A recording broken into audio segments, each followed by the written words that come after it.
Hello, welcome everyone. Good evening. Hope you guys have a good evening and ready for some NGS action. I'm back for another NGS cast. Tonight we will have Division B West, Phoenix Rising Onyx versus Arrogant Nephalem. I kinda know these two teams quite a bit. I play against Arrogant Nephalem last season in C West, and I kinda had some interaction here and there with the people on the Onyx side, so it will be a fun match. Just looking at the standings right now, Arrogant Nephalem, even though they are promoting from Div C, they are not like strangers in B West. They were in B West in season 6 and 7, so right now they seem to be taking it a little bit more seriously, and they are doing well and sitting currently at the second spot just behind Caffeinated Knights. And on the other hand, Phoenix Rising Onyx, they were the B West finalists last season and had some roster swaps or like roster changes, so they're still trying to find their groove, but they are currently sitting at 7th, not too bad. They can still make a run. A lot of teams are really close still, so not that much of a problem if they can string against like 1 or 2 games. Oh, Rio, thanks for follow. Waiting for the lobby to get going. Map selection wise, Arrogant Nephalem won the coin flip, decided to go for first pick, and map ban Onyx ban out Inferno Shrines and Brexus Holdout, while Arrogant Nephalem ban out Cursed Hollow and Tomb of the Spider Queen, and we are going to Dragonshire first map, chosen by Phoenix Rising Onyx. So, Dragonshire, my favorite map basically in the entire game.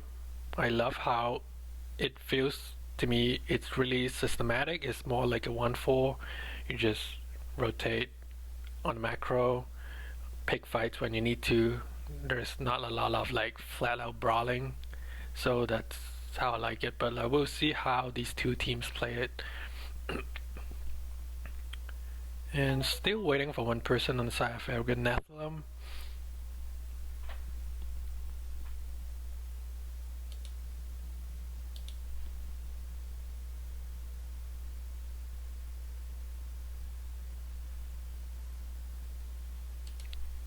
Taking us back to the standing, I had Arrogant Nephalem, I think, as a top 4 team this season in my preseason prediction, so they're currently doing really well and kind of exceeding that expectation. They definitely will finish top 4, so I think that's where they will end up. Whether they can get into the top 2 is waiting to be seen.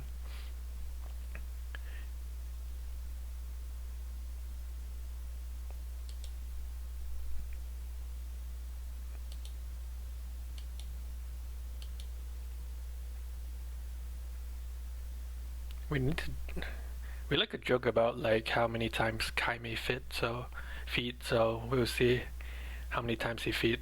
Maybe I will just focus on the solo lane a little bit more than usual this game, just to watch his play.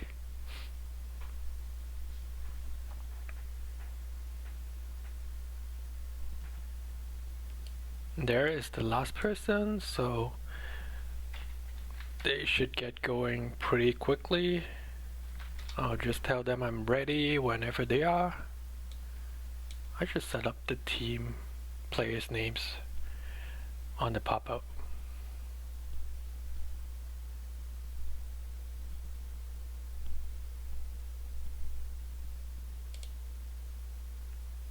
So they have 1 changes from last time, and Nephalem is the usual 5. Hey, Sparkhoff, thanks for the follow. Welcome. welcome to a Division B West action.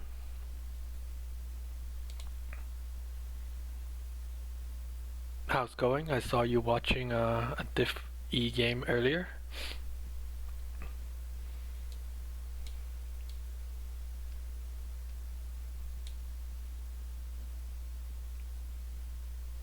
Nice feeling.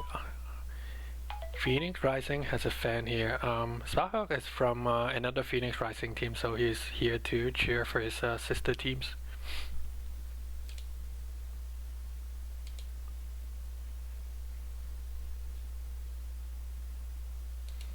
Just waiting for a ready sign from Onyx.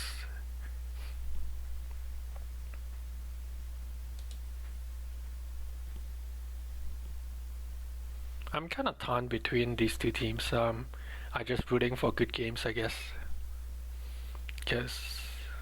Oh, here we go. First map, Dragonshire. On to the draft.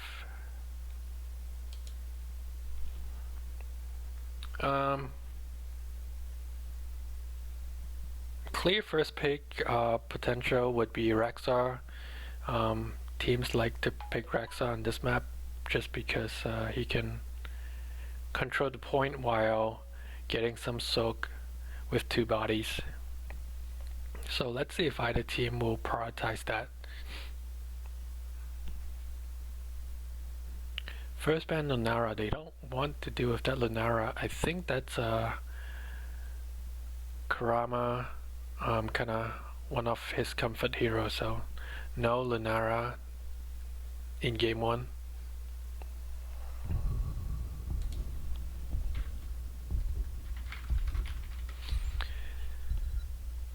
First ban from the side of Rising, Onyx, Johanna. Johanna is really good on this map just because she has so much control on the tri-bush between mid and bottom lane, so taking her away is definitely like a good ban. And she's just a good solid all-round tank at the moment. And second ban is Ana. Still one of the top healers at the current state of the game, even though with Rex, Rhaegar and Deckard rising up to the ranks, but Ana's still really good.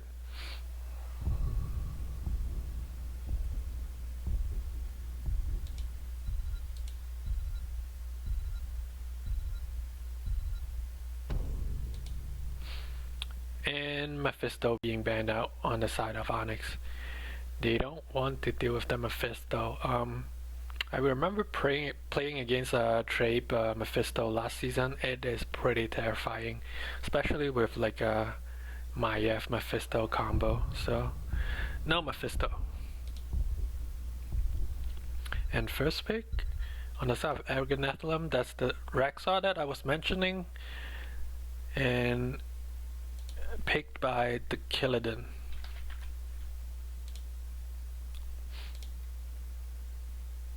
So we'll see how Phoenix Rising Onyx respond to this.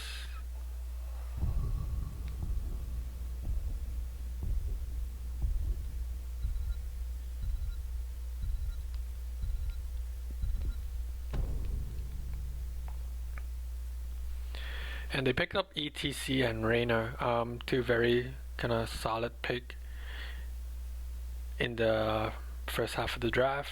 They ban away Johanna and then they proceed to take ETC, just take out two top tanks.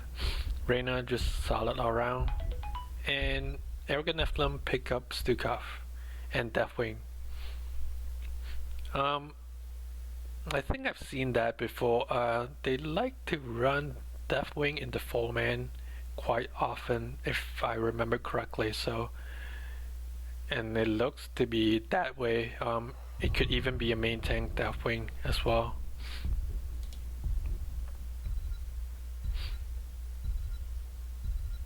Oh, by the way, if chat, you can tell me if my mic sounds okay at least, because sometimes people say it just comes out from one side of the channel for some reason. And second ban goes to Kalthos and Li Ming. 2 mages getting banned out.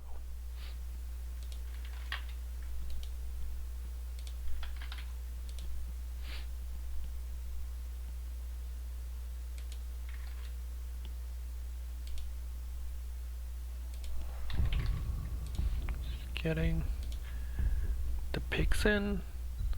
So Greymane, Rhaegar.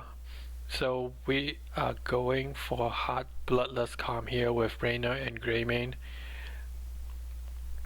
Let's see how Aaron Nephalem plan to counter it. Are they going to go with some blinds? There's not much blind that you can pick at this moment, because Johanna already banned out and you don't really want to go with the rest of it given what they've picked so far. So they go with Vala, Diablo. So really huge front line here with Diablo and Deathwing. So basically just protecting the Vala in a different sense. Instead of a double support, they just put a wall in front of Vala, and hopefully she can carry the team. And last pick Malthael here on the side of Phoenix Rising Onyx.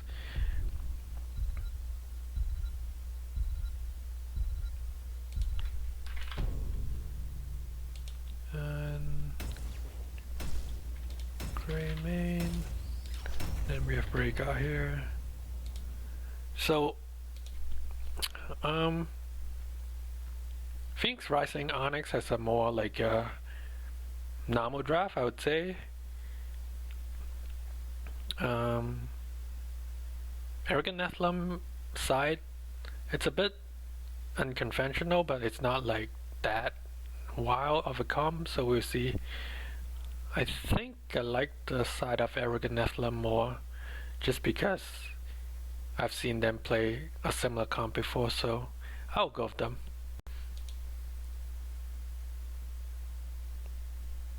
Oh, it's coming up from one side again for some reason. I'll fix that in a second. Sorry about that. But let's introduce the team for now. And on the side of Phoenix Rising Onyx, we have Karama on Raynor, we have DK Salt on ETC, Burrito on Malthael, Gingy Boy on Greymane, and Marari on Rhaegar. And on the side of Arrogant Nephalem, we have Trapes on Vala, the Killadin on Rexar, Kaime on Deathwing, No Pointer on Stukov, and Sagatai on Diablo. Well, let's see if I can quickly fix the mic.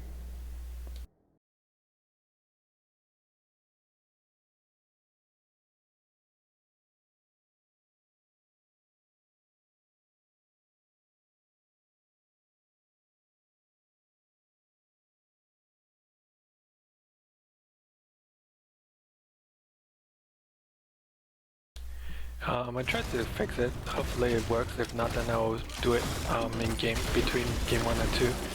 So we have a 4-man here, looking at the talents to see if there's anything exceptionally different here.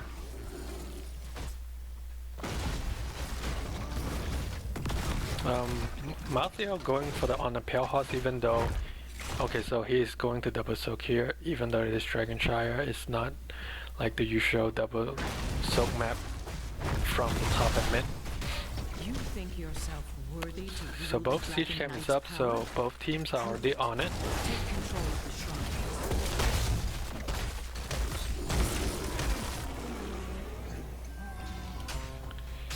Well, both tanks are kinda anchoring this tri-bush.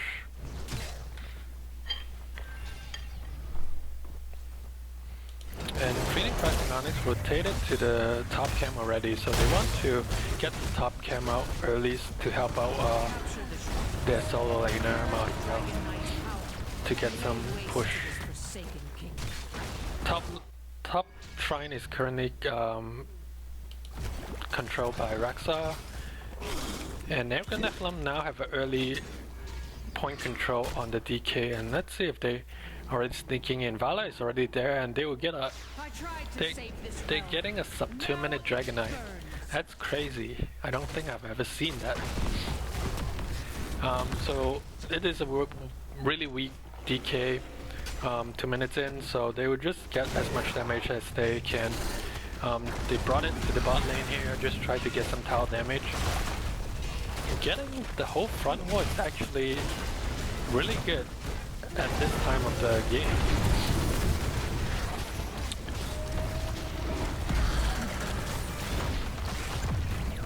On the side of Phoenix Rising Onyx, they don't really have that much tool to poke out Deathwing other than Raynor until they get first bullet at level 10 from Greymane. The slide from ETC, but shouldn't be too much of a trouble. Nothing major happened. DK is down. They got some damage mid and some, like a whole entire wall bottom, which I feel like is really good on the first DK. The both teams just going back to soaking. ETC slide. Didn't hit anything.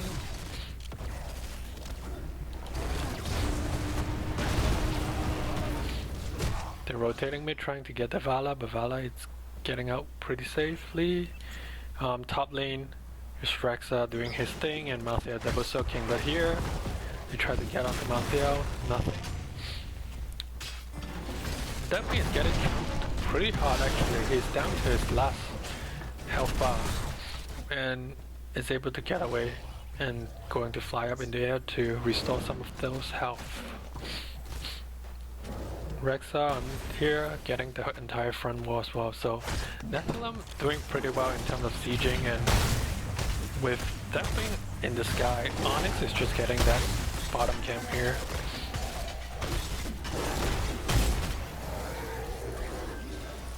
Wow. Nephalem rotating to the top camp, getting that top camp out to prepare for this second objective phase.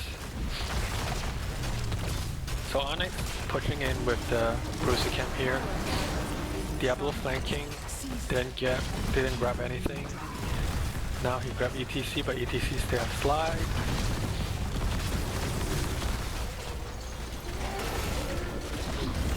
And Nephalem coming back down here as well, clearing the siege camp. So both teams have the wall down on the bottom side almost. Siege camp is now up on both ends. And that's where they're heading. The Dragon Knight's power.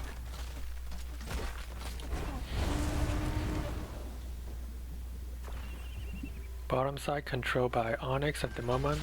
Oh, they didn't cap it. Diablo combo flipping Rhaegar, but he's able to get out. Top side, Malthael is just not going to get it, I don't think. So bottom lane, it's all Phoenix Rising Onyx can hope for.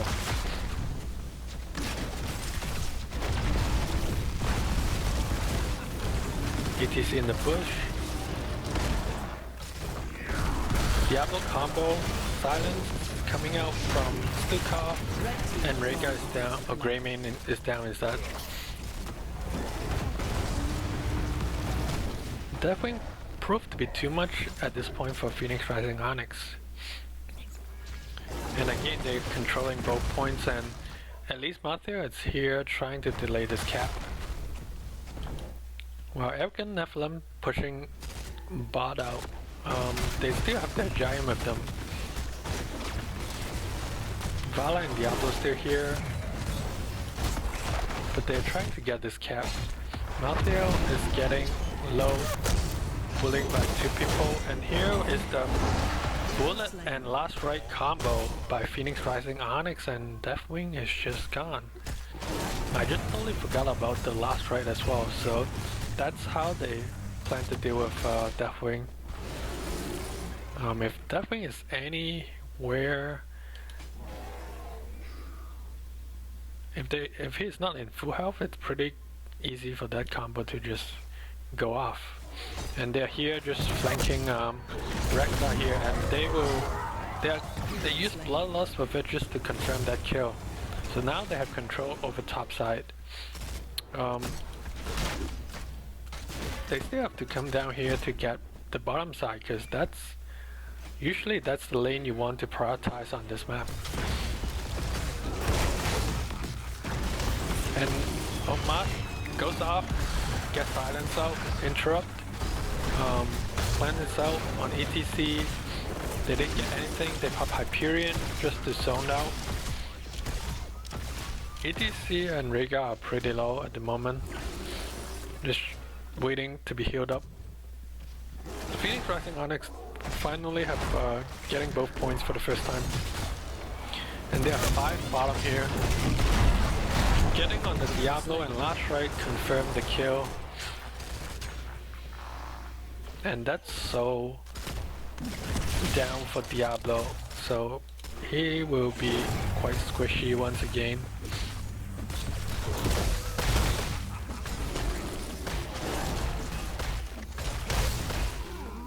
Onyx getting out the siege camp, give them some bottom lane pressure here. Meanwhile, Aggro and Nephalem just have both points while having Diablo down. Diablo is back now.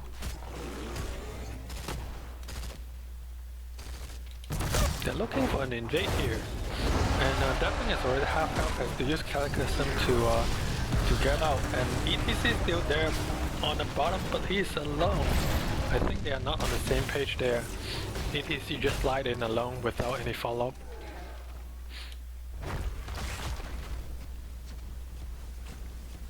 So we may see a mid 5-on-5 here. Both solo laning are still top. No one is currently on the bottom side of the map. That's kind of crazy. And Onyx rotating to top once again, trying to get a kill, but I don't know. Like, they rotate a lot of people top. That's not what you want usually. And they, Aggro Nephalem saw that and they tried to push bot hard. Rhaegar here on the flank, get flipped by Diablo.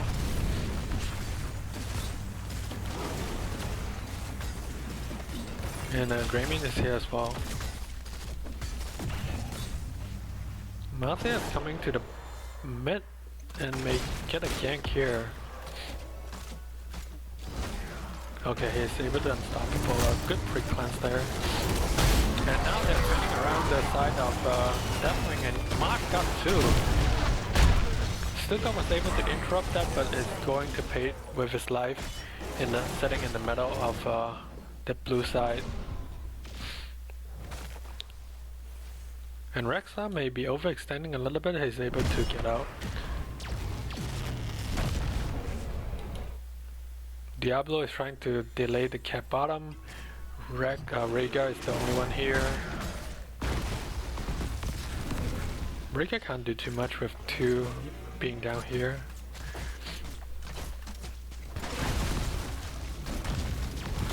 And now they're collapsing bottom. Definitely dropping here on the point.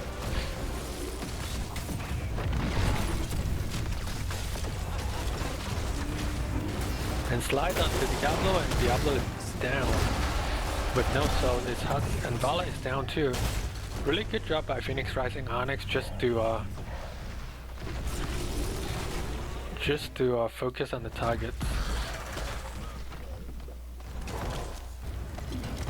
But the issue is they don't have too much time holding. They can't really get prolonged time holding both points. They always have to rotate someone top to help out Malthea if they want to get Rex off the point. So now they have both points, but like fire puddle, ETC is trying to cap that DK and they'll get it. Let's see how they're going to use it. They're going to go straight bottom, try to finish that fort off, which is sitting at half health.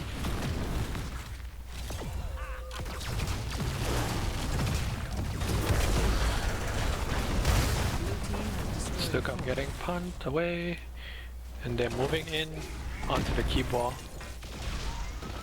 Hyperion is coming out to just help on the zoning and sieging.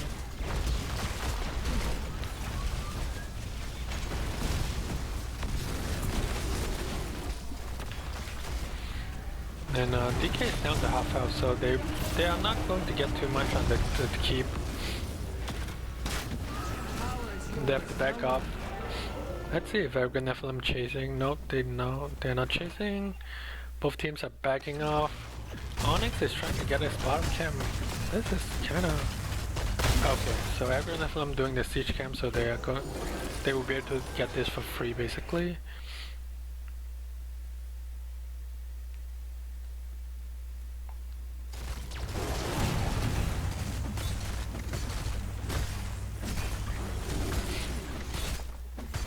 And they are going to rotate top to get that top cam as well. ETC anchoring the tri-bush here.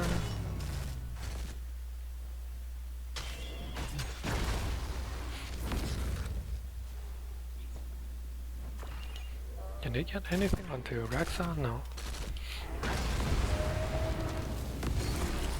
So Onyx has a full level lead at this moment. And they have the control of the structure as well, in terms of the macro side. ETC is getting flipped. Bloodlust is out. ETC is sliding in, trying to get something. So a lot of ult being used, but not much going on.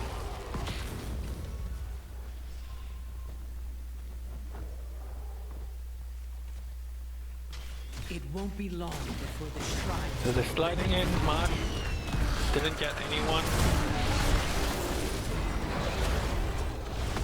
But they were able to get the Vala kill topside with the last raid.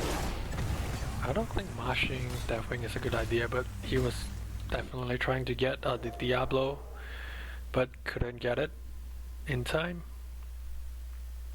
They're rotating top, trying. Okay, they're getting this camp still. My husband is dead.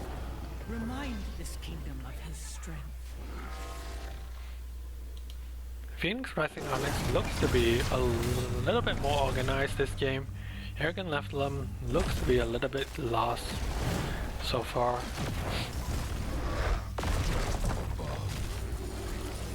And Onyx will get 20 here in just a second, and Feint Death is used by Rexa, but I don't know if he will survive. Okay, he will.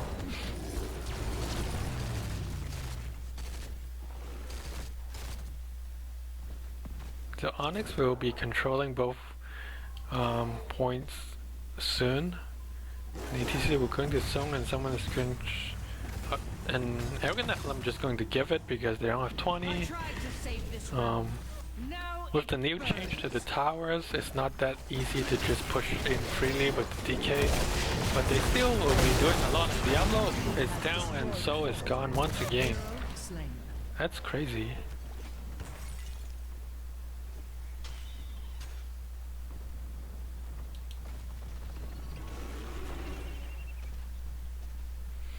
They're pushing bot. Can they try to end with level 20 advantage though? ETC is taking damage from the tower. To keep it gone, and they're still here. Malthea is coming down, and they want to look for a fight here, I believe. But ETC is really low at the moment, and barely surviving. Malthea is here with the Bloodlust here. Almost getting the Valor kill and end up getting it. They got 2 kills in the process and a bear, and now with 2 down they can just maybe focusing on the core. DK is out, but they should have enough with Hyperion coming out. Much just zoning.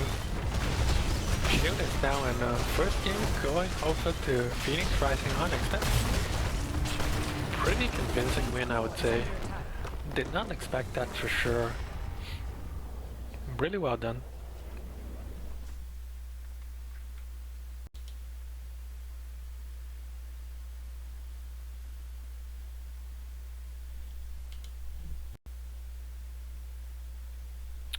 My game is froze. Okay, here we go.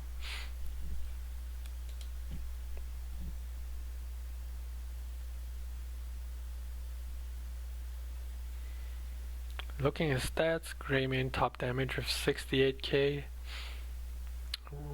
Rhaegar almost double the healed of Stukov, which is big. Well, Deathwing can't be healed by Stukov, so that's part of the reason, but Deathwing top damage, Vala, it's only had 38k, so I don't know about this. Kill count is 11 to 1, so Diablo and Deathwing in the 4-man. I would think Deathwing alone is enough as a front line that they don't need Diablo. They were lacking a little bit of damage. They cannot kill anyone. Vala is more like a sustain type of damage. So Diablo had some solid engages, but they cannot just chain CC into the Stick of Silence or the Rain of Vengeance. So they need to maybe have some draft adjustment here going into game 2. But first map going to Phoenix Rising Onyx, give them the first map score.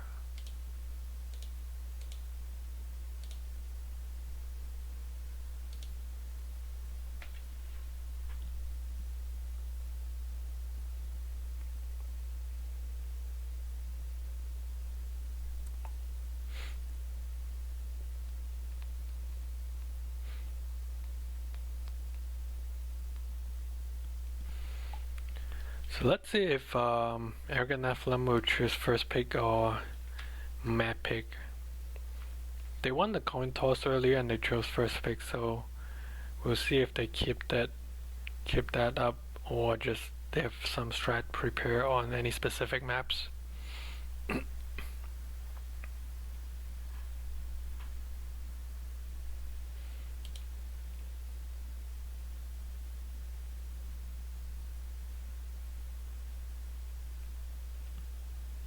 Let me just whisper one of them and see if they are on that already.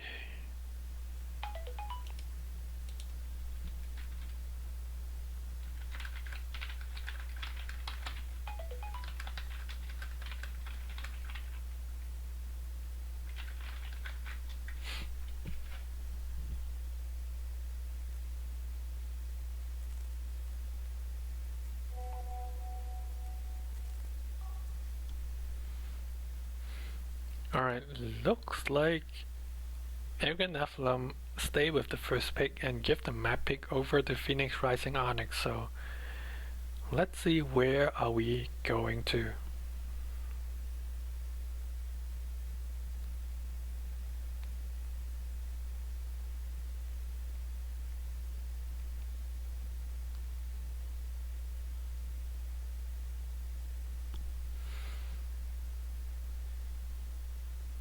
Game 2 we are going to Battlefield of Eternity. A really teamfight oriented map in the mid section of the map during the Immortal phase.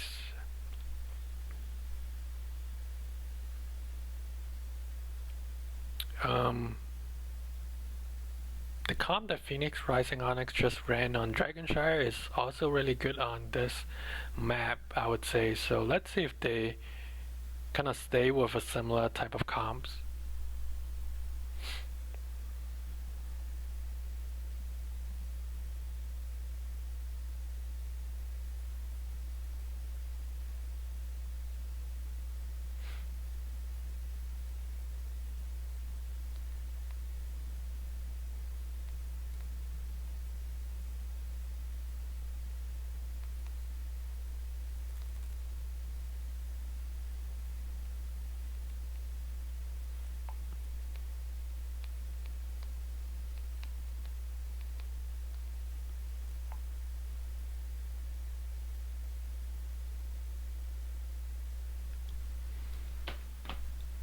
Looks like they're all in the lobby. Just giving them a ready sign. Put the map on the screen.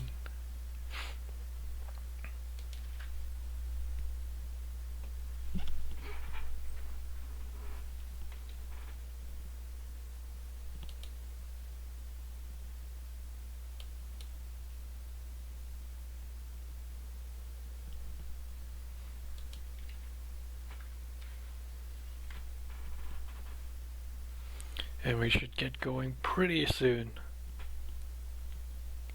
Let's see if Nephalem can take us to a game 3.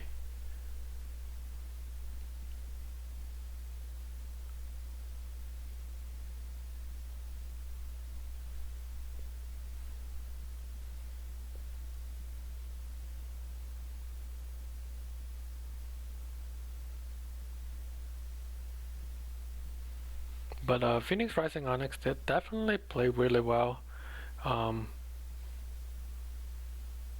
They just basically dominated the first map.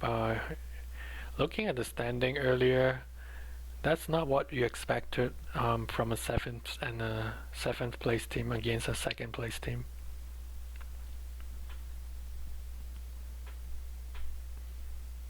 I'm definitely rooting for game 3 here.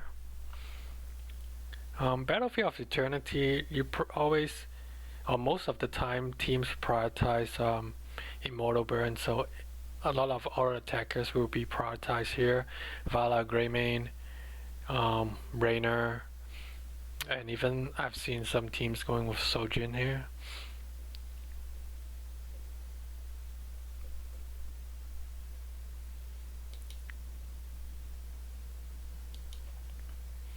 Looks like everyone is ready and we are going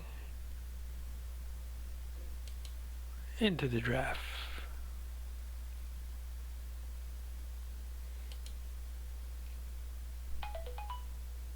So Arrogant Nephalem have the first pick once again here. Also, worth noting is Zoe actually got through the entire draft, I believe. Didn't even notice that.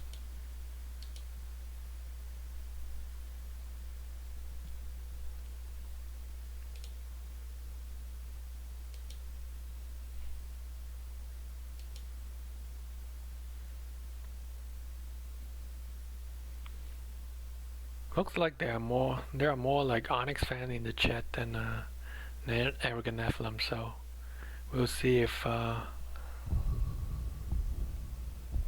we'll see what happens here. First pick Li Ming, so no Li Ming. A really solid hero, not like a direct Immortal Burn, but like really annoying with those op poking from afar, so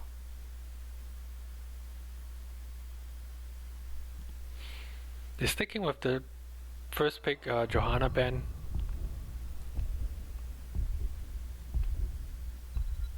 Which means they may just... Okay, so no Greymane. No first pick Greymane. Greymane was actually in the 3-4 last game. It's not even the second pick slot. Alright, BMAT is here rooting for Arrogant Nephalem.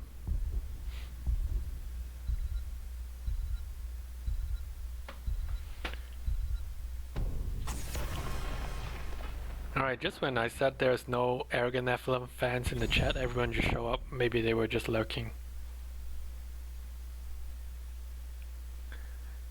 So Onyx sticking with the Mephisto ban here. And Arrogant Nephalem take away the Raynor, banning away the Greymane and taking away the Raynor.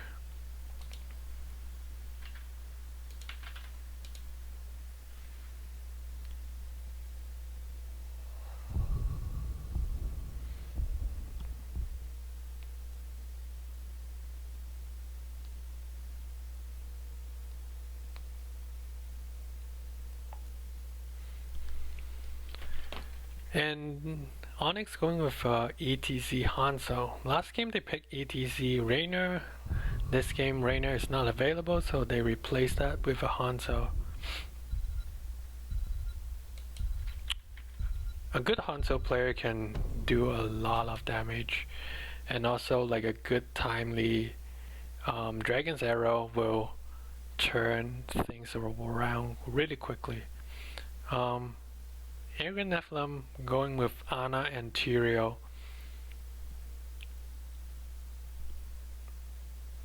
So providing move speed for Raynor and a potential sank for Dragon's Arrow coming in if it is being pressed in time.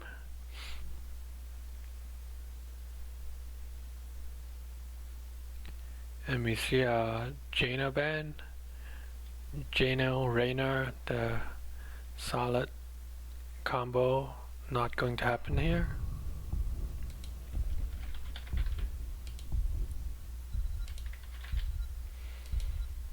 But we have a nano target here on the side of Arrogant Nephalem. But we'll wait and see. Rhaegar is being banned out. No Bloodlust Calm anymore.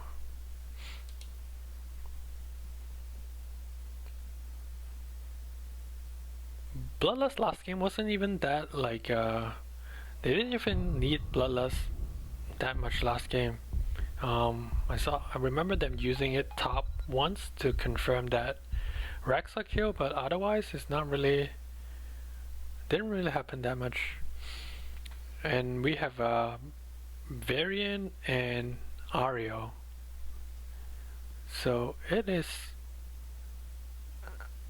looks to be an offlane Varian. On this map, you don't need a ton of soaking, so you can get by with subpar wave clear on the offlane.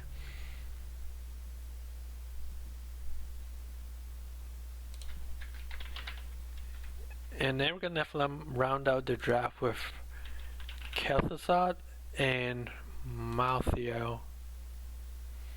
To Malthael, it's a Kaime special here. Used to be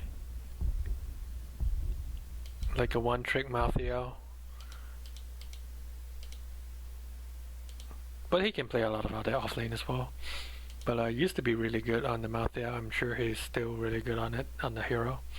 So let's see if that can help his team here. And Kurama, I mentioned last game that Arrogant Nephalem first banned that Lunara, and Kurama gets it here at the last pick of the draft.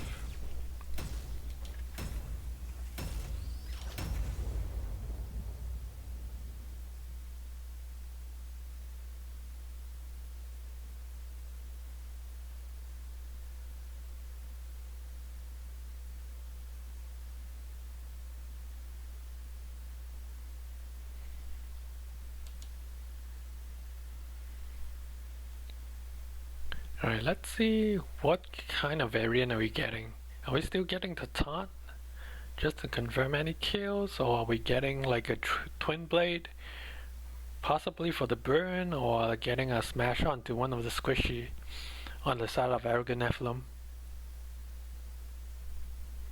Yeah, BMAT saying in the chat, I agree. Arrogant Nephalem looks to be really squishy, so we'll see. Megamuffin in chat, of course, one of the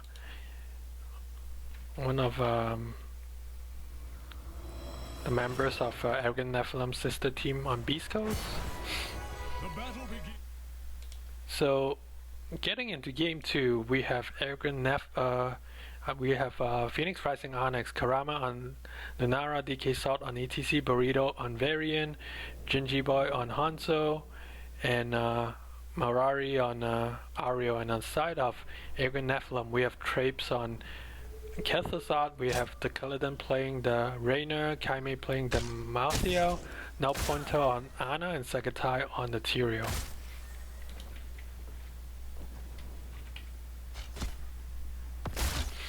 Hanzo going with the simple geometry here.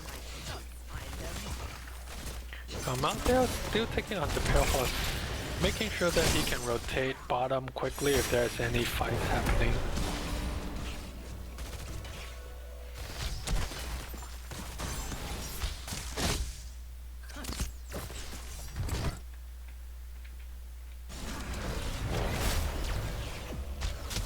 Let's see how fast Kel'Thuzad can stack that quest.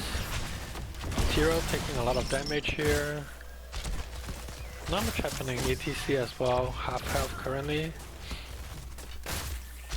top side, pretty even.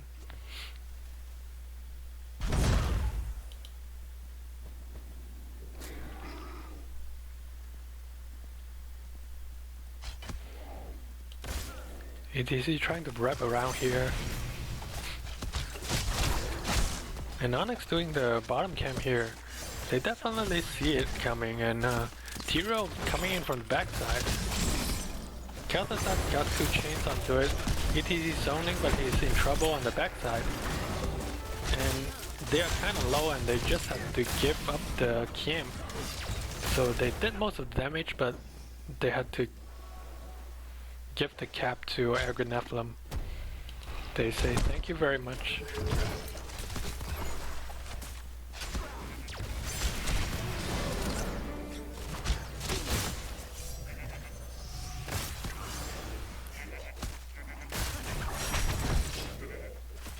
Kel'Thuzad sitting at 5 stack. Both teams should be rotating to the siege camp, Bruiser camp pretty soon. Chain here onto ETC, and they got the ETC kill. Prepare yourselves. I will reach your position shortly. So both teams now on their Bruiser camp.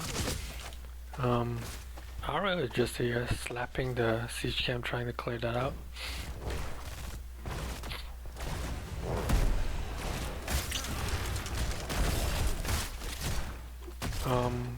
Both teams just cap it right when the objective is spawned. ETC sliding, get Tyrael, but it's Tyrael, he can just kill out. Looks like we have 4 versus 5 here on the bottom side of the Immortal. Varian is coming down. It's big stun. Big ETC slide into an Immortal stun. And it's a taunt Varian, and taunt get Kel'Thuzad as well.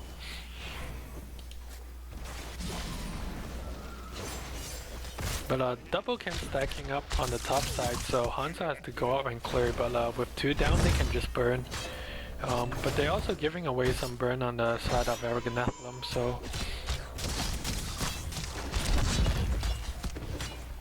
ETC now rotating down just to zone them out as much as possible. I move to new ground.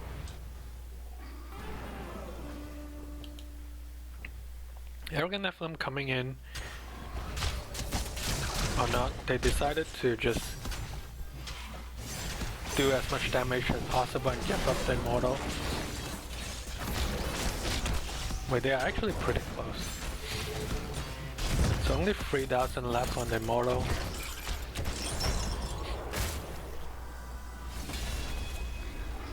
We stand victorious. Immortal going topside. Looks like they would just have Varian pushing with the Immortal while the 4-man staying bottom trying to push. That's a strategy that I see a lot of teams doing now after the tower change because of the tower aggro. You don't usually get too much out of pushing with the objective.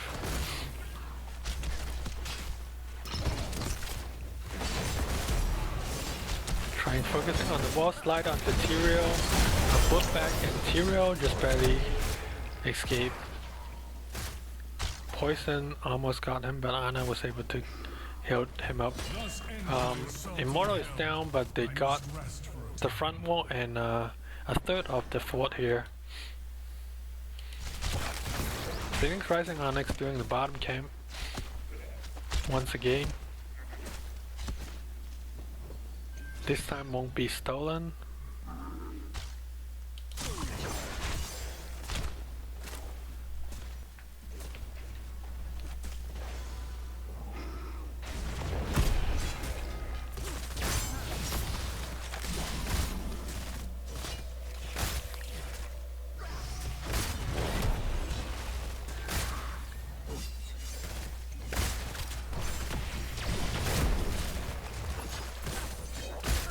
Checking on the stacks, Kel'Thuzad is currently, oh, that's a great sleep. but Ariel was able to heal Demo. Kelvis on 14 stack.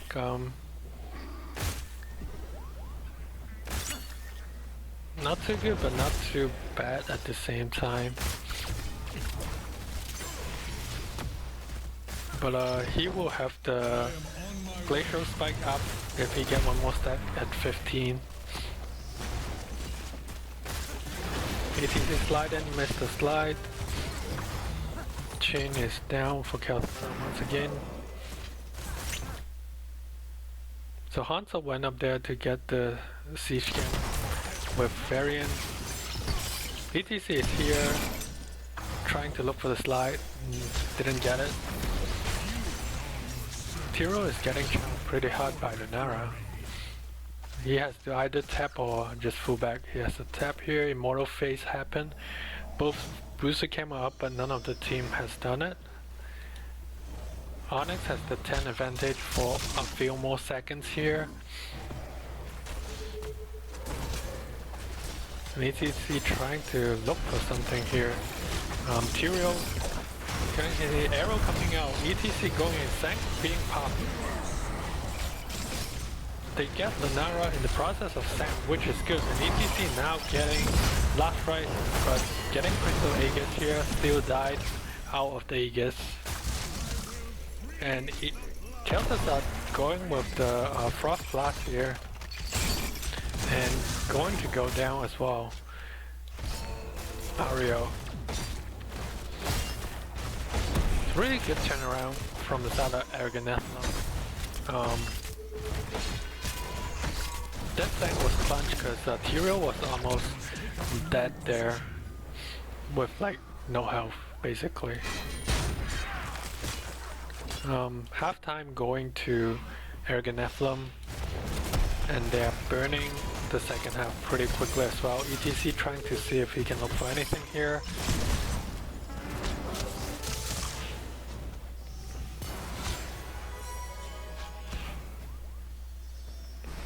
So with the help of Glacial Spike and Kel'Thuzad already up to 25, so it was 15 just a while ago and he got the last 10 stack really fast.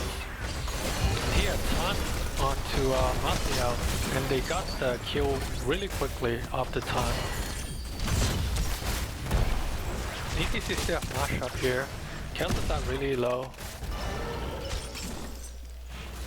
Also trying to go in and get that kill, but Onyx, I'm not sure what happened there. Tyrael was getting chunked and went down as well.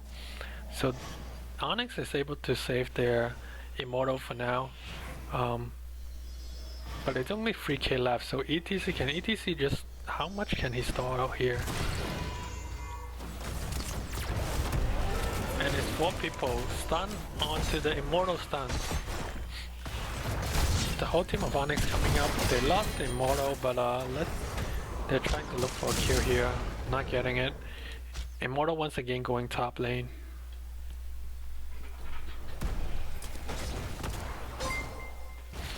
Hey, follow pilot. Welcome.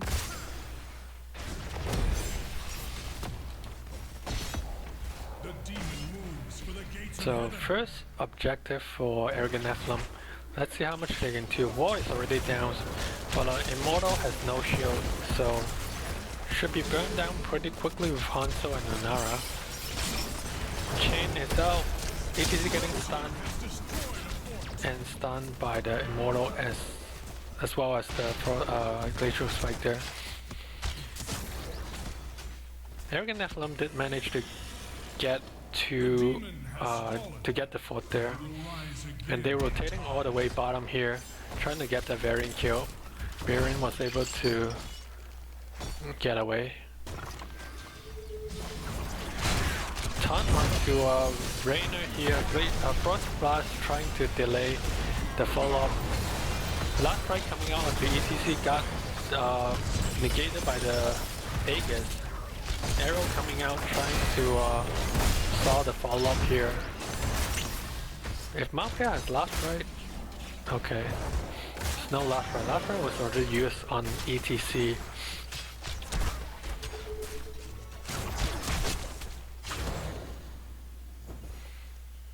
Varian went back top to clear, and now Catapult is periodically mounting up with every other wave.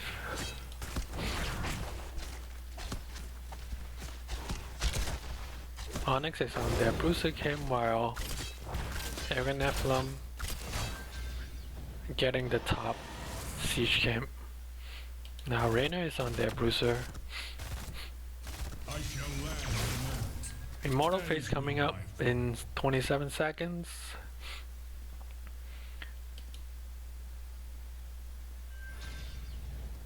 They're just jogging for position here. They're showing free top clearing that top camps. Another camp coming up soon.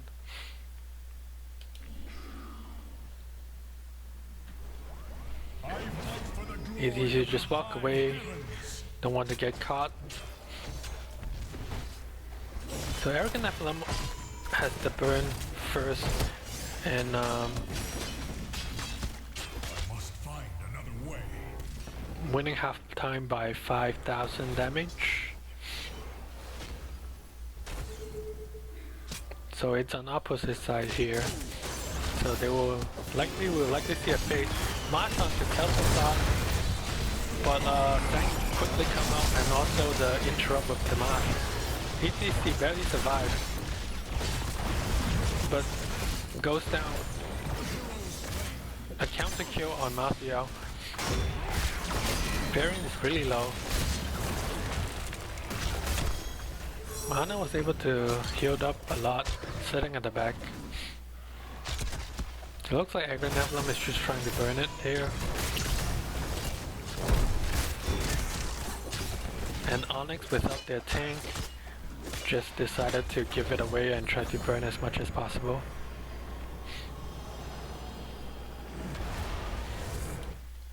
So,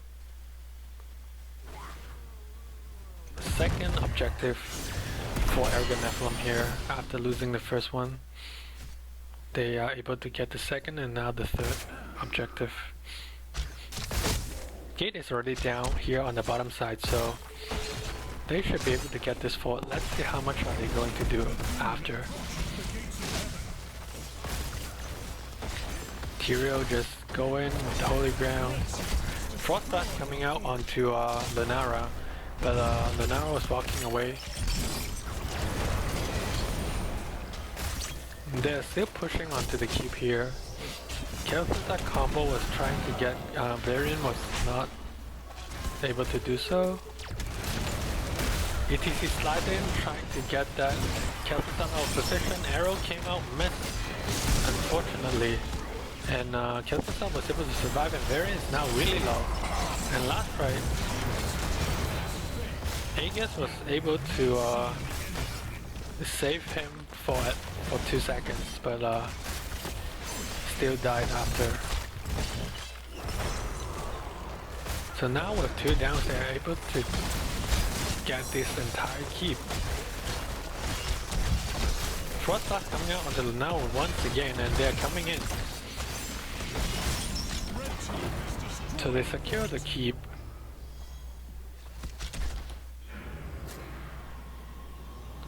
That Frostblast looks to be a really good zoning too. Like as soon as they try to taunt someone, the Frostblasts come out and they just can't really like be too aggressive on the follow-up because they will all get rooted.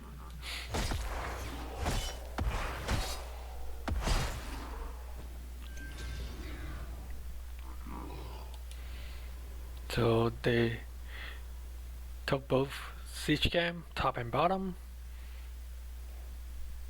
They have a level advantage. They're pushing in with the siege cam top. Our eternal battle will soon be upon you. They may be rotating into Tyrael here. Was spotted out here. Kel'Thuzad trying to do a combo on the ETC, missed.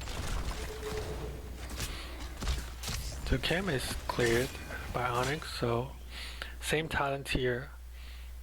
Phoenix Rising Onyx really need this Immortal, because if not, then they will lose out on the level 20 raise, And then they already have one keep down ton onto Tyrael, and they were able to get Tyrael right away, but Tyrael trade got the counter kill onto ETC, and now Varian is really low, and they're chasing. Hyperion came out just to stone them away again.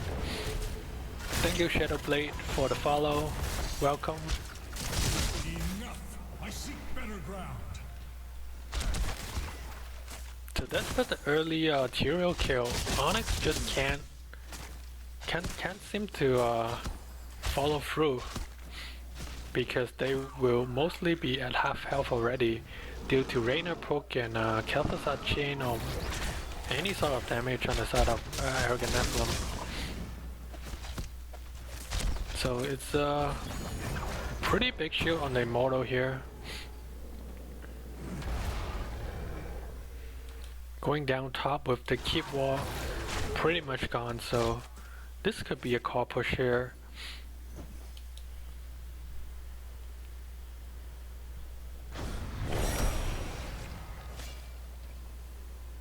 The demon approaches the gates of heaven.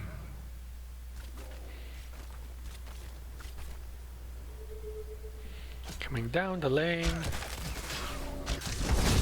Onyx needs to focus on the clear. Pyro gets zoned out. Aegis coming out. Sank as well coming out. Everything comes out, and they got the Lunara kill first. Arrow coming out as well. ETC. March was not up, so there's no follow March there of the arrow. And Varys in trouble. Meanwhile, the objective is just chunking the keep and almost getting it down. Almost a full health Immortal still. And they are pushing in. Hyperion coming out as well. Holy Ground zoning the entire Onyx team out. And Core is dropping really fast. Looks like we are going to a game 3. So Arrogant Nephalem just completely turned second game around, or at least the series around, because they looked lost the first game, but game 2 they are like, well, we are the better team, where you just come out and just show the dominance.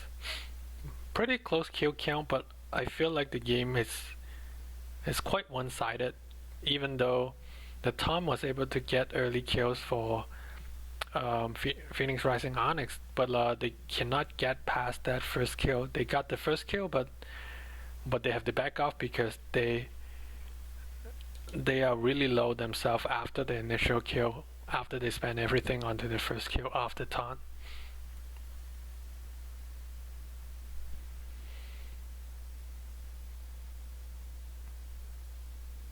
So Matthew was top damage in game 2, 50k damage. He's just basically chasing deep into the Onyx team, just wave and W in.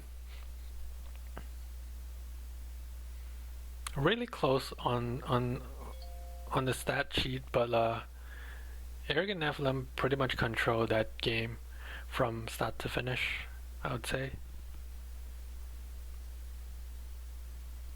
Yeah, that KTC play, it's pretty insane.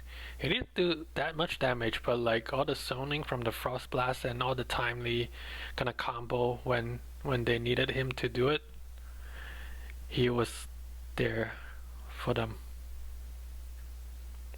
And Ana didn't die. Like when you play against an Ana com and you cannot get to Ana, it's really hard to win.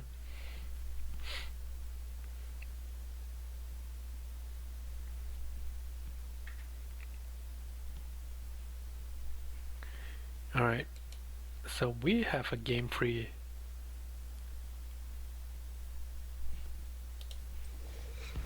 Let's update the score. It's 1-1, heading to game 3.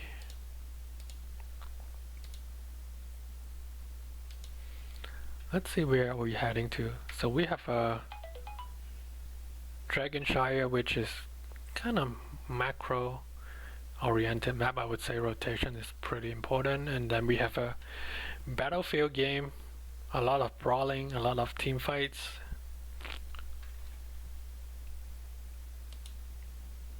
I was going to say Shrine being the last map, but Shrine was banned out by Phoenix Rising Onyx, so there's no Shrine. Instead, we go to Volskaya Foundry.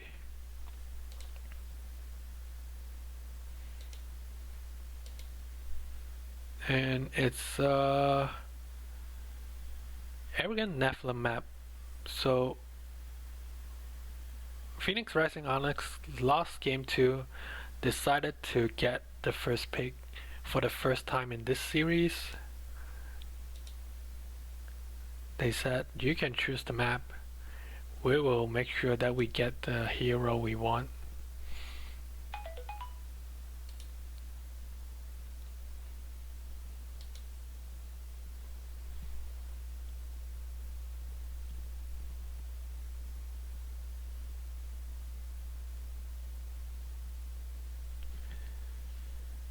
Alright, game 3. Let's see who is going to take the series down for this B West matchup.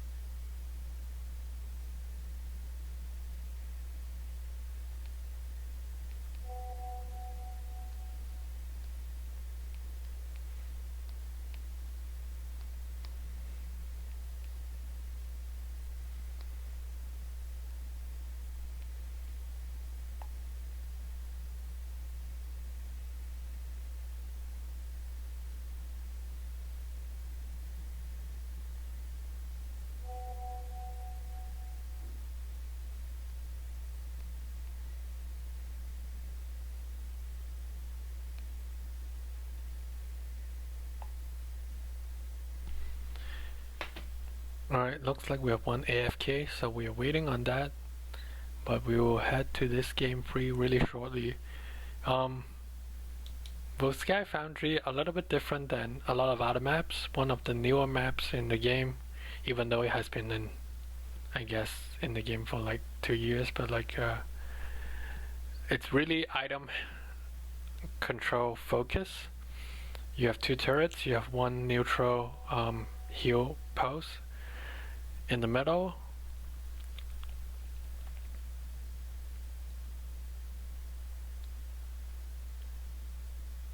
This map can get really snowbally if you can get the first objective and get a lot out of it. But let's see how these 2 teams draft for this map. Heading into game 3.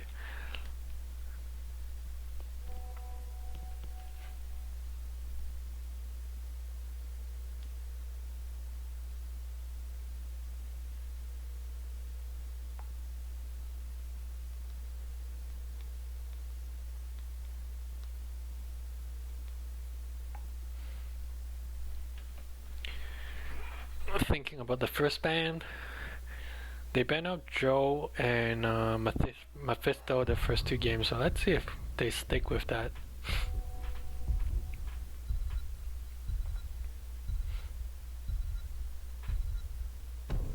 First ban Mephisto. So they switched up a little bit. Let's see if they just switch up the ban or like they plan to pick Johanna themselves.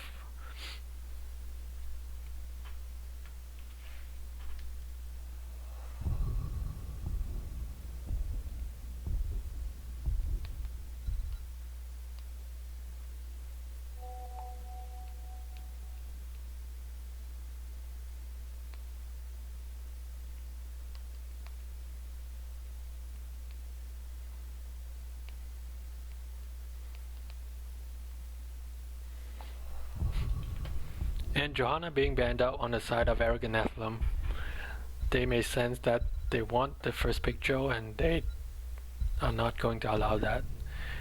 And second ban is Raynor. That Raynor poke was pretty annoying, especially with just like a front 9 ETC, relatively low health pool as a tank.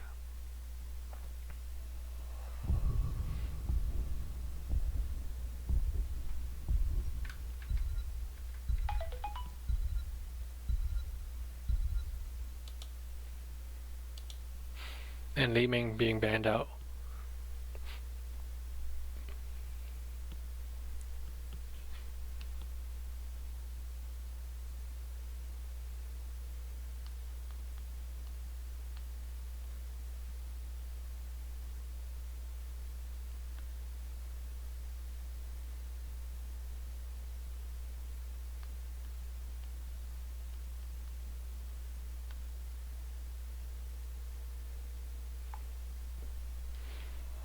And they first pick ETC.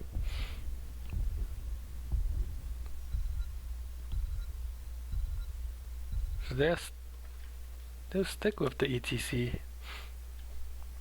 for the third game, I believe.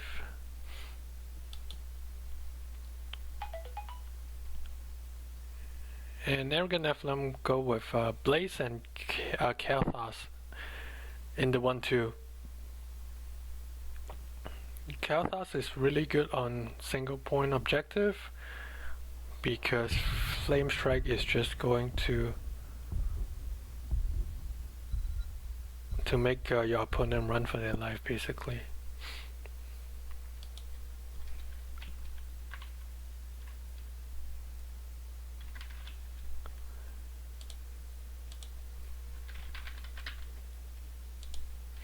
And Arrogant Nephalem banning out Nara. They didn't ban it out game 2, they banned it out game 1, so they saw it once and they don't want to play against it again. Varian, that's an interesting ban. I'm not sure if Arrogant Nephalem runs any main tank variant. Possibly.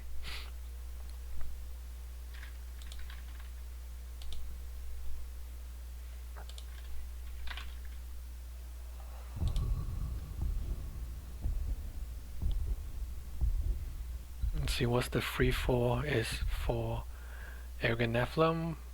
Going with the Grey main Stukov. Two really solid hero. You can kinda play them in almost any comp, I would say.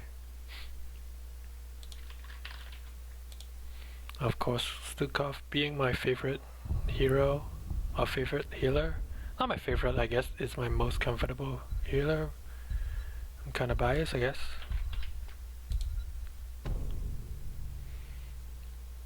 And Onyx round out the draft with Sylvanas and Rexa.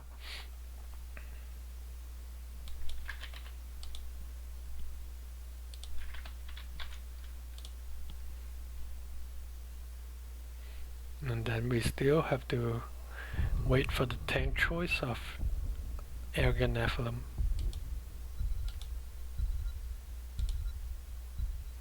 And Ubrak.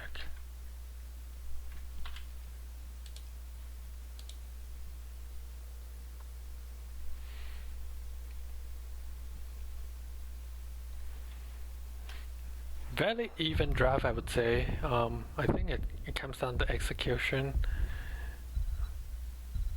Kalthas bomb may be an issue as the game goes along. Just Phoenix Rising Onyx is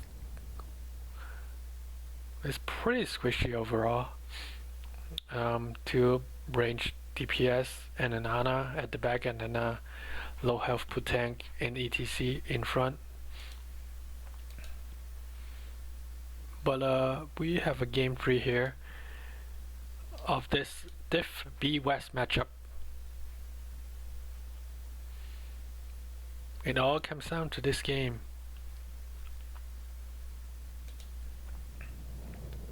And let's introduce the team for one last time this evening. We have Phoenix Rising Onyx on the left hand side, Kurama on Sylvanas, DK Salt on ETC, Burrito on Rexa, Gingy Boy on Ophia, and Morari on that Ana. And on the side of Arrogant Nephalem, we have Trapes on that Kalthas, the Killadin on Greymane, Kaime on the Blaze, No Pointer on Stukov, and Sagatai on the Anubrak.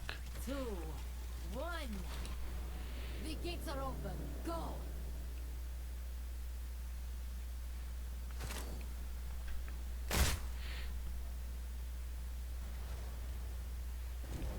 Stukov going for that low blow. I don't really see that often, but it does more damage just to confirm some kills when someone is low, I suppose. Everyone's jogging for position here. The rotation is usually top mid here between the 4-man on this map. And Nibrak trying to start the rotation here. Getting a slide from ETC, getting the sleep. Was able to burrow out. Bombs right there from ETC onto Offia. It's almost getting most of her health back down. Sleep onto Kel'Thas, ETC slide in, it's getting really low, he has to back out.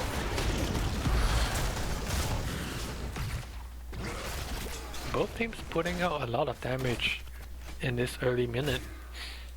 Now, turret camps are up, both teams are going there, I suppose. No, Onyx is kinda late to the turret. Because Arrogant Nephalem already finished it. But there doesn't seem to be an invade happening. They tried to go to the heal camp because they noticed they haven't capped the turret camp yet, so they know they are there. So they don't have Sylvanas and Rexa and just a free man here. I don't think they can steal this. ATC is still trying, sliding onto the point, booping them out, capping the point, got the XP, but red team was able to pick up the heal cam, use it immediately, so no one actually died on that fight. But no one has the biometer advantage either. Sylvanas coming back down here to finish the turret.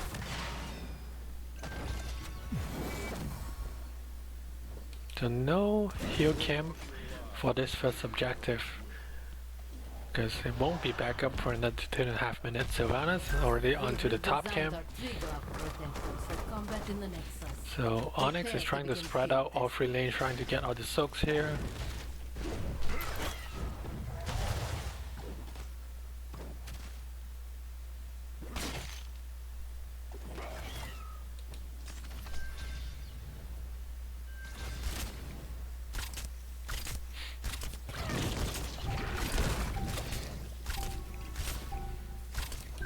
So ETC keep anchoring this push. This is his push this game.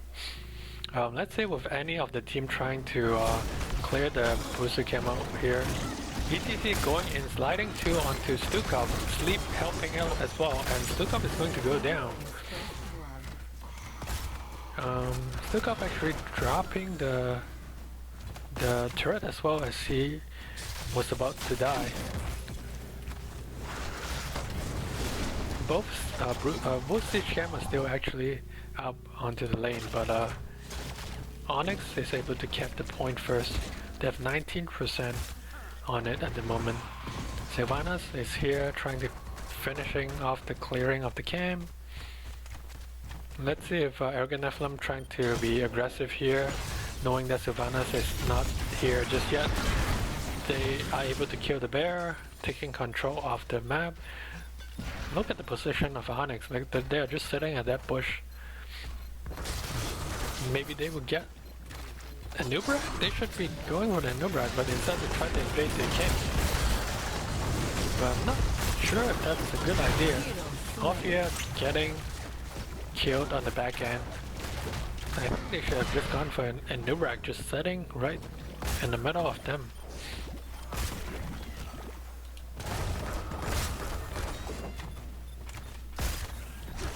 So they concede the point, they do have 54% for now, so they will be able to come back here to contest this. Turret camp should be back up pretty soon, yep, 5 seconds. This one is being used. So no turret camp on either side at the moment, but Onyx can get their turret camp if they choose to. Which is what they're doing now. They will give up more percentage point here.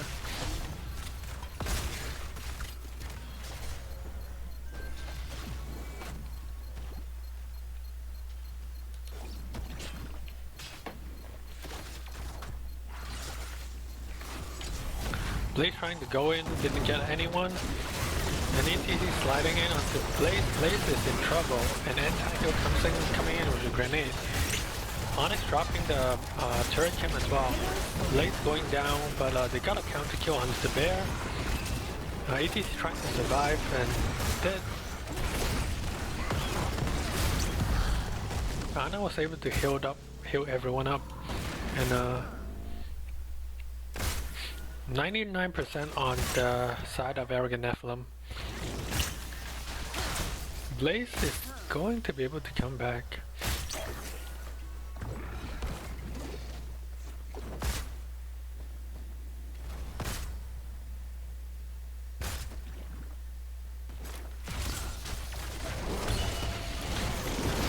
And we will have to fight for the point. Pyroglass actually coming in onto Ana, won't kill Ana though. Ana is able to tap Cocoon on the Sylvanas. Onyx still don't have 10 yet. And double stun on the Kel'Thas into a Blade Stun and a Snook of Silence. They are able to hold the side of Onyx out and able to cap that objective. So Onyx just missing out the 10 for like 20 seconds and they are not able to contest for this first objective.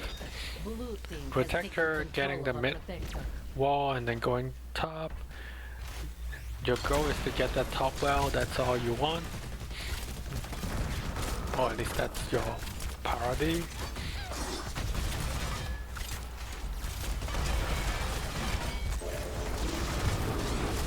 So they get the front wall down, but they're going into for the well. So they got what they want here. Anything after this is extra. It's a bonus. Both teams are relatively close in XP still. Arrogant Nephalem starting to widen that XP lead to almost a full level, but still close enough.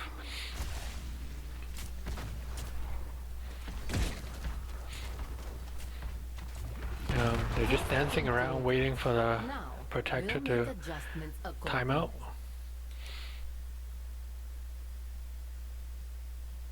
So Arrogant Nephalem trying to take their turret first, and Onyx knowing that going to go ahead and take the support camp.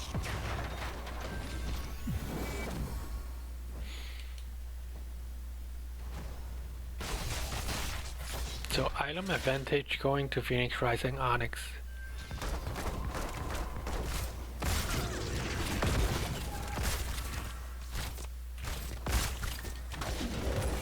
Arrogant Nephalem pushing in on this middle wave.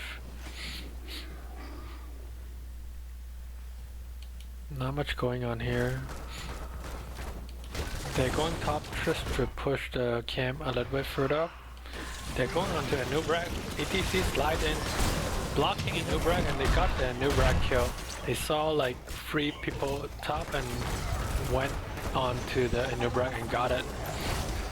And Alfia Crushing Jaw was able to keep Stukov in place. So really good on the side of Phoenix Rising Onyx. They got the pick on the Nubrak and they found Stukov kill as well in that choke point there.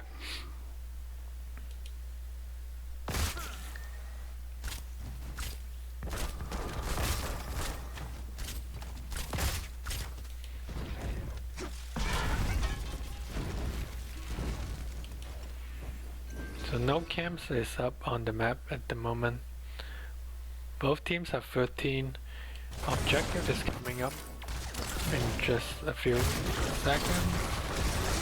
They're going onto the Nubrak once again, and Nubrak is really low already. Cocoon has to come out to save himself basically. Game 1 was won by Phoenix Rising Onyx.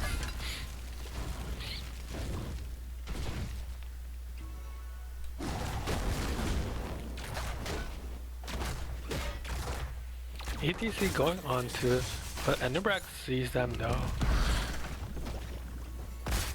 I'm getting another terminal ready for you. They're coming onto the Blaze here. Can they get it?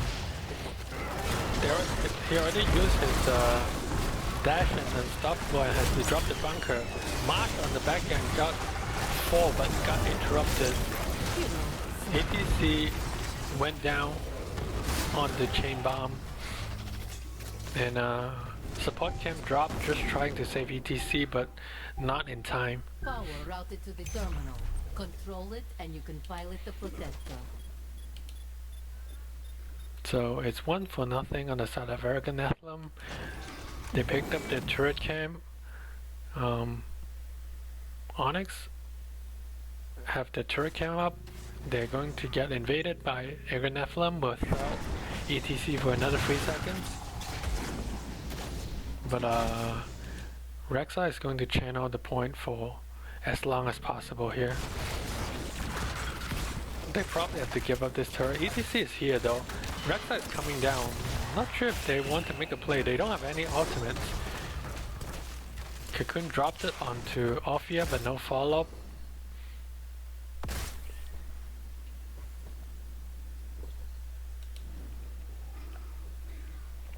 Support cam is now coming up. Arrogant Nephalem will have 16 advantage. ETC going in trying to get that kill before level 16. Walking back to this team with the bomb on him. ETC going back to his team with the bomb is not the play, I don't think.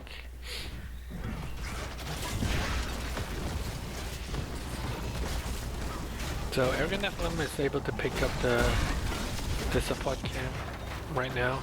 They will have 2. No, they did drop a turret, so it will be 1 turret and 1 support cam against 1 turret, I believe.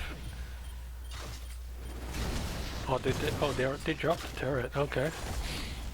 So they don't have any turret on the side of Phoenix Rising Onyx, so it's really hard for them to get this objective now. They do have 16. I think Phoenix Rising Onyx going in there was the right idea, but ETC trying to escape with the bond on him is not the best play there. But now we do have a fight here.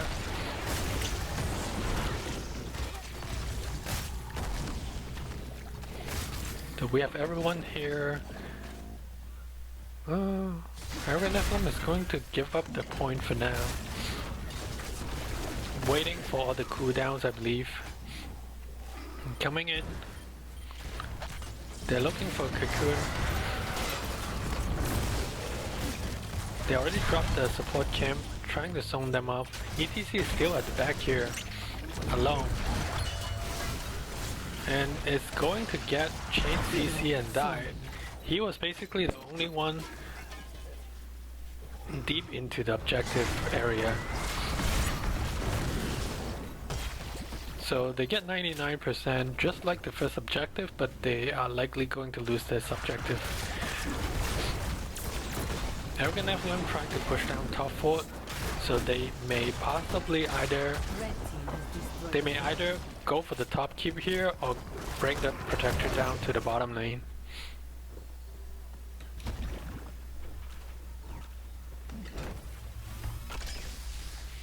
So they are going to go straight to the bottom side. Blue team has taken control of a protector. So a full level lead for Arrogant Nephalem.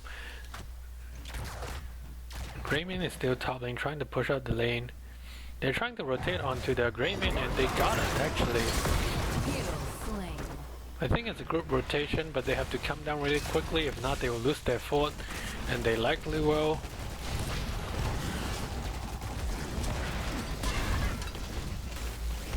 The kill did give them some comeback XP here. Protector probably will go mid and try to get the last fort.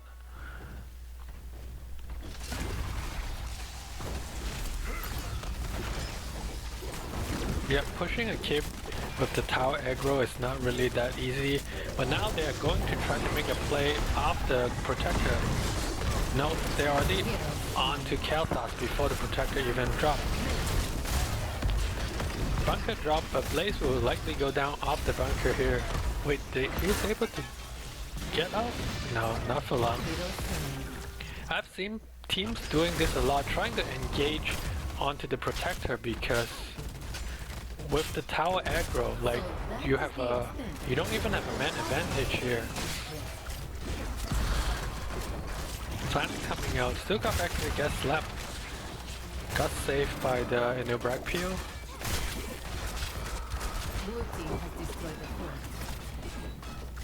But with 2 down, they are just going to get this turret for free. Arrogant Nephalem is just going to do the top camp here.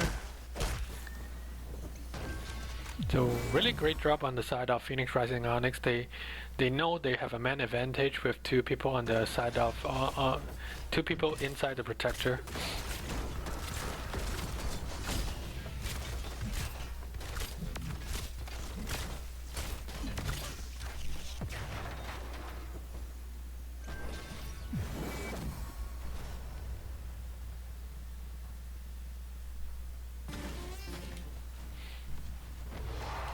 But now Phoenix Rising Onyx have all the items now.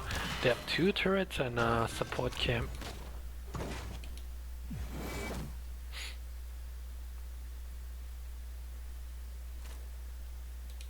They're coming down for a flank. But before that, they will get the place kill. The CC chain was too much. And Nebra coming in, stunning 2, cocooning ETC. But ETC was able to survive, and now Raymond is dead. Chain bomb on Rexa, now they are able to spread out.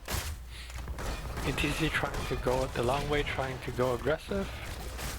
Coming in here on the backside. Now they backed off, trying to finish off the fort. They don't have a wave with them, so they cannot really go in. Sylvanas turning it off.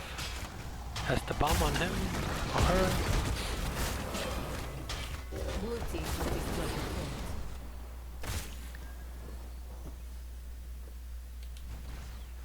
So Arrogant Nephalem got the second objective. They were able to go.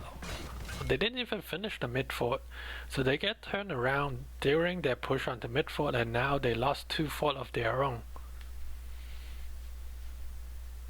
A new terminal will be ready shortly.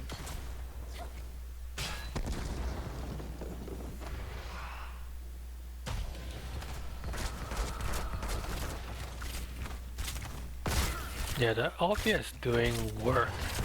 All those slide onto the crushing jaws, or like the other way around, just really on point.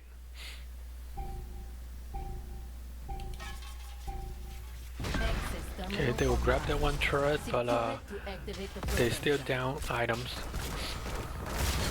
They try to soften up top fort to help the camp pushing, while the objective going to happen on the bottom side. Actually, they're going to give up the first half of the objective, just pushing top with Sylvanas. Blue team has destroyed the fort. They're going to keep going. And let's see what. So Arrogant Nephalem is going to her.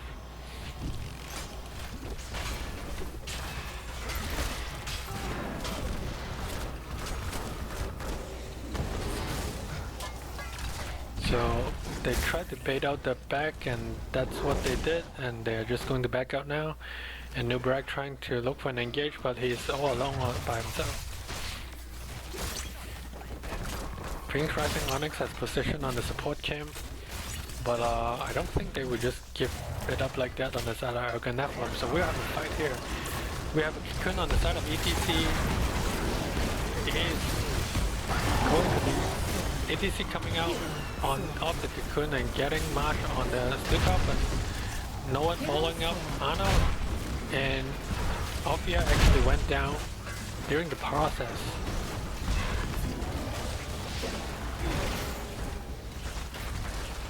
All the items is being dropped.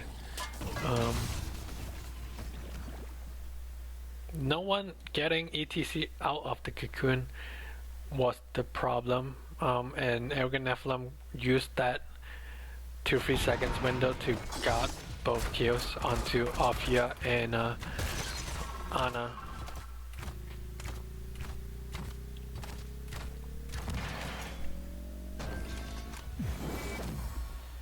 ETC is going to get some percentage, but he has to get out right away. Okay. Well, I don't know about that slide. Now he's, okay, alright, he's able to get out.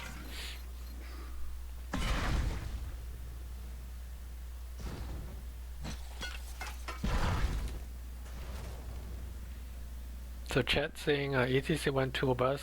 Wait, no, that's death metal.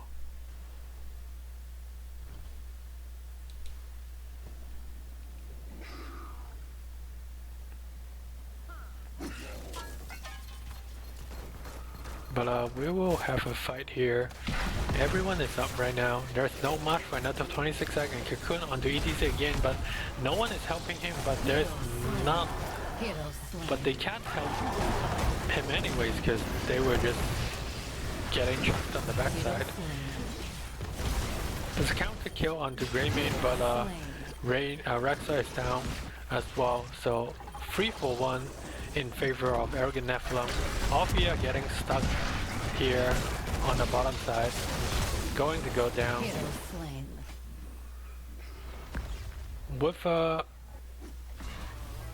With the channel happen right away with the protector up onto the lane, I think this is a core push.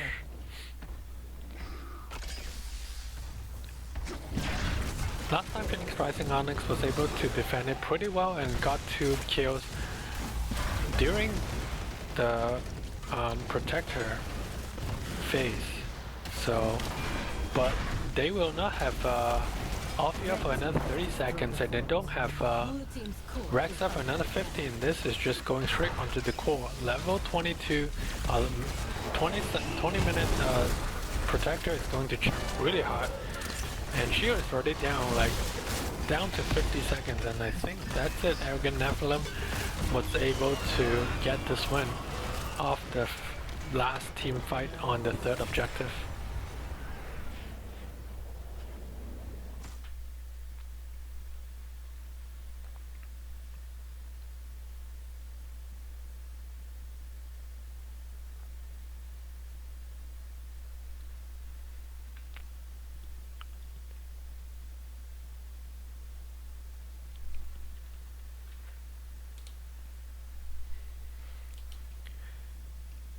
So 2-1 Arrogant Nephalem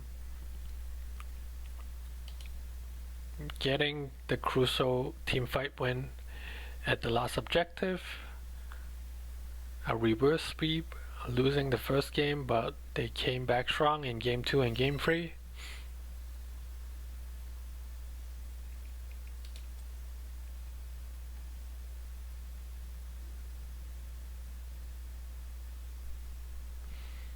And yeah, they take the series, going to keep pace with Caffeinated Night. Right now they overtake Caffeinated Night, so they will get to the top spot of B West at the moment.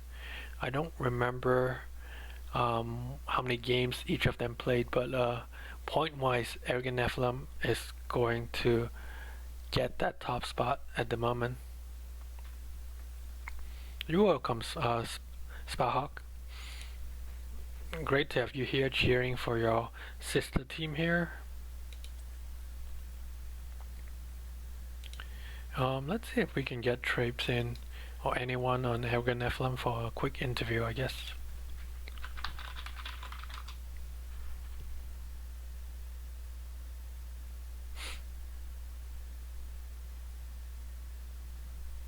So let me update the score. 2-1 going to Arrogant Nephalem. Last map win by Arrogant Nephalem.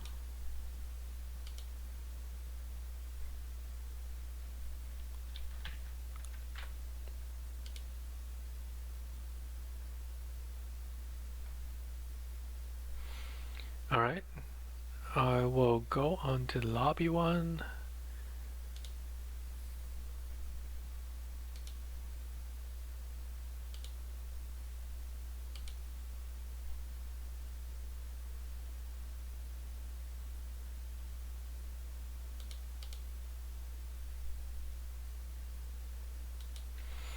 Alright, waiting for Trapes to come in and see. Hello, joining me right now is Trape from Arrogant Nephalem. Congratulations on your 2-1 victory. Thank you. It was a very, very well played match. Right, it's back and Right. forth. It's really. I was surprised that you guys kind of looked lost on that game one, not knowing what to do.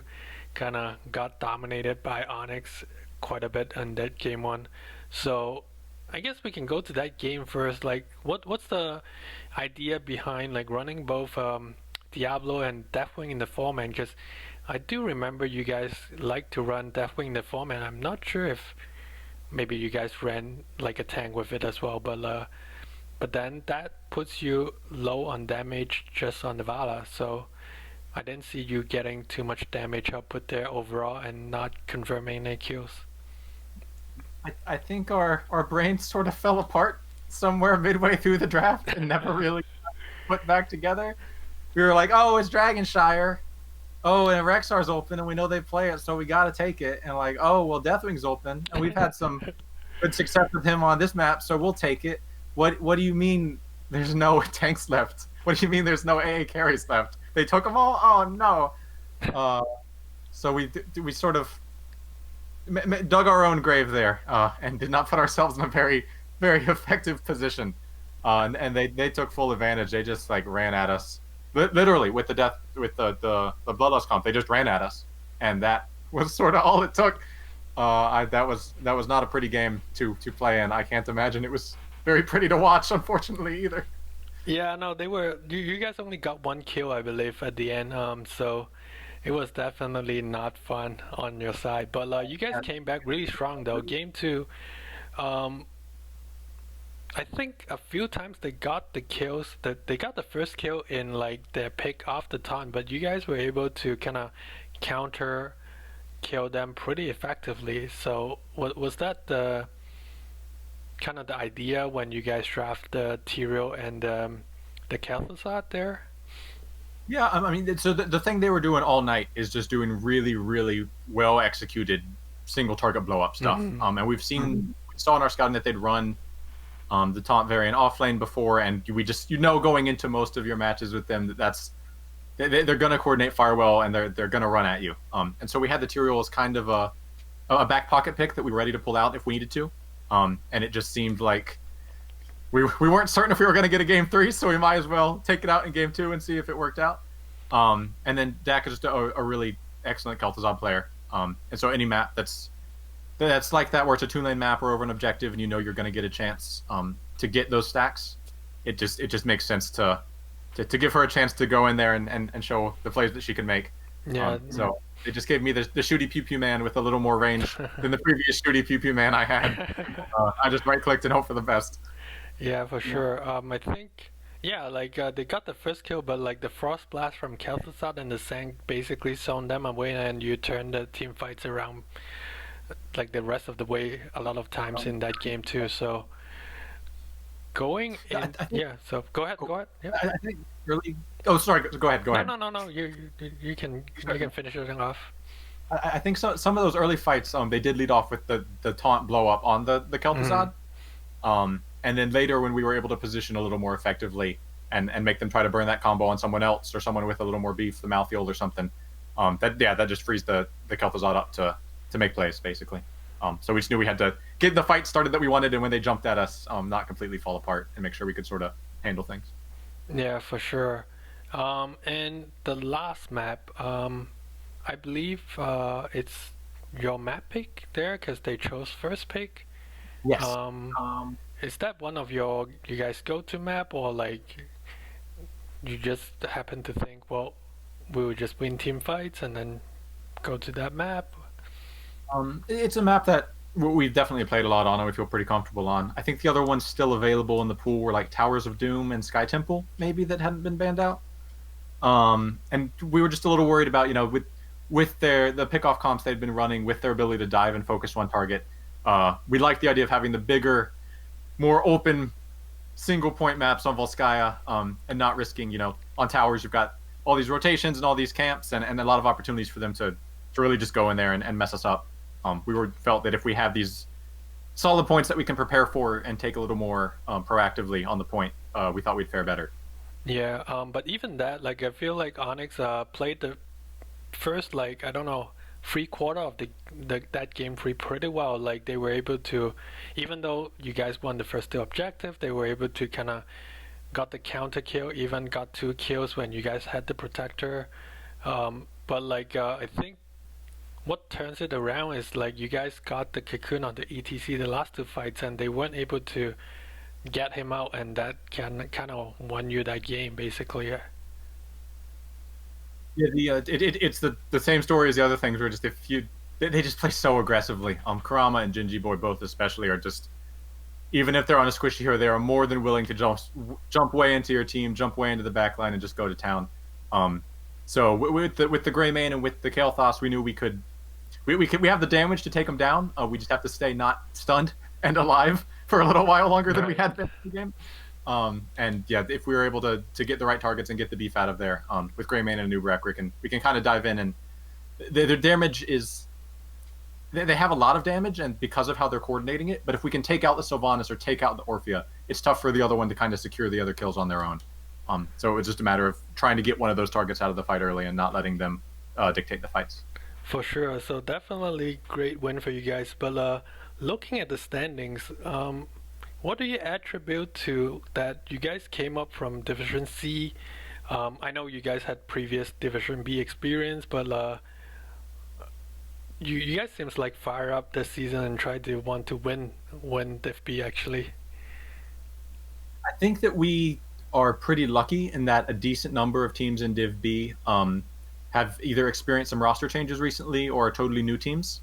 There's a couple that have been around. We've been running the same Right. 5 play for Yeah. 5 or 6 seasons now, and I think there might be 1 or 2 others in the division that are similar. But we've just been able to take that experience, and in a lot of close matches like these, just sort of knowing how each other plays and knowing we've got all our plans on a macro level. We sort of know where we're going to be going in team fights. If we can get the heroes that we're comfortable with, we're just able to play a lot more relaxed, and we're a lot more comfortable with each other.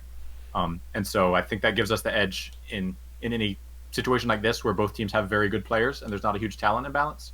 And I think that's most of Div B. Every team that we faced is excellent individual players. So it's, as the season goes on, the games have been getting a little closer, and playoffs are going to be fun because once some of these teams gel, it's going to be really, really scary to go up against them again. We're definitely looking forward to it, but we're not taking anything for granted in this back half of the season, that's for sure. All right, sounds good. All right, but for sure, hopefully I will cast some more of you guys' games later. But before I let you go, any shout-outs? Shout-outs to Beast Coast up in Division A. They're our sister team. I think they're like 2nd or 3rd place. They're really making a play for the division and hoping to take down the crown. And just huge shout-outs to Phoenix Rising Onyx. We knew they were going to be a good team. We knew this was going to be a close match. They came at us with just way more aggressively than we expected, way more prepared than we expected in the drafts and in the games, and just huge shout-outs to them. I really hope we get to play them in playoffs again because this was a super fun match. All right, sounds good. So I'll let you go back to your team and celebrate the win. Yeah, sounds good. Thank you right. so much for casting. All Appreciate right. it. So that's it for me tonight. We have Eric and Nephalem reverse sweep on Phoenix Rising Onyx. They are going to the top of Division B West at the moment with 17 points after wait, they didn't get 3 points, they only have a 2-1 here. So they will tie for points, I think, with Kevin Nated Knight. But it's fun games, it's fun series, another free game set. I think this is the second free game set that I do in all my casts this season, so it's always fun to cast one of those. So that's it for me tonight. Just make sure follow me if you want to watch more NGS action. We'll try to pick up 1 or 2 games per week. We are getting into the middle of this season, so playoff race are about to heat up, so a lot of fun games coming up for sure. So stay tuned. See you guys next time and hope everyone have a good evening. See ya.